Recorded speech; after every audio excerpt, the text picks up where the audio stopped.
اعوذ باللہ من الشیطان اللعین الرجیم بسم اللہ الرحمن الرحیم الحمد لأہلہ والصلاة علی اہلہا اما بعد۔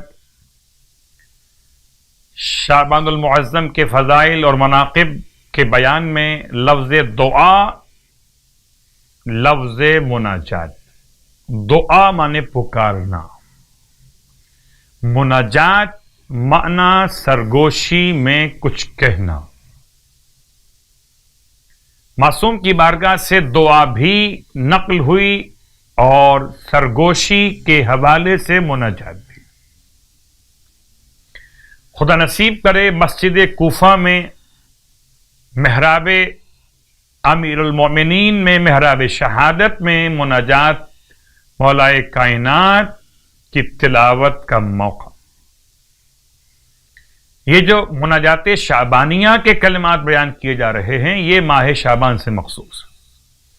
فرماتے مولا تعلم ما فی نفسی وتخبر حاجتی وتعرف ضمیری ولا یخفی علیک امر منقلبی مثوایا۔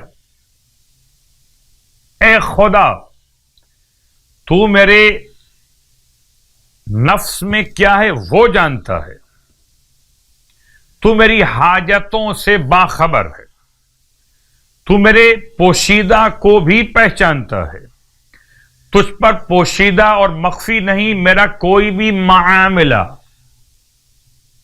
چاہے معاملہ منقلب ہو یا معاملہ مسوا ہو، ہر ایک معاملہ ظاہر اور غیر ظاہر سب تجھ پر آشکار اور نمایاں ہے۔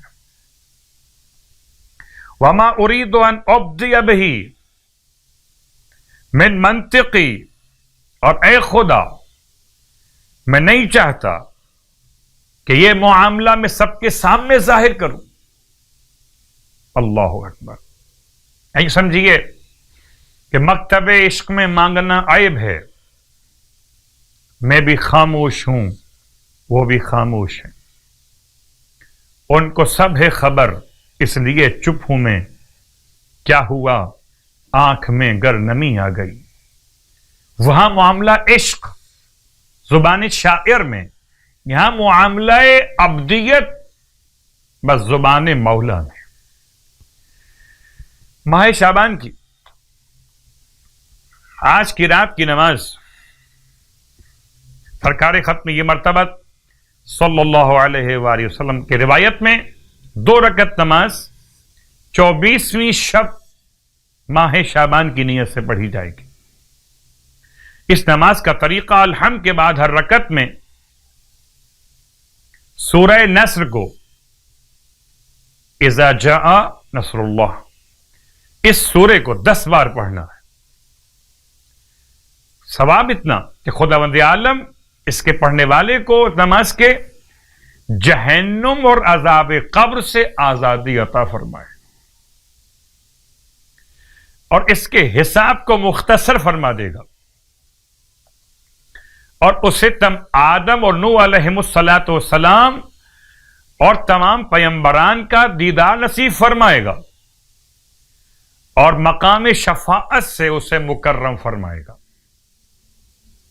ماہ شعبان کے روزوں کے بیان میں ختم یہ مرتبہ صلی اللہ علیہ وسلم ارشاد فرماتے کہ جو شخص ماہ شعبان کے 24 روزے مکمل کر وہ 70,000 اہل توحید کی شفاعت کرے گا۔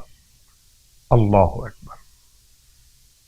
کوئی خود شفاعت کا محتاج ہو اور کوئی ہزاروں کی شفاعت کرے، خدا ہم سب کو یہ موقع عطا کرے۔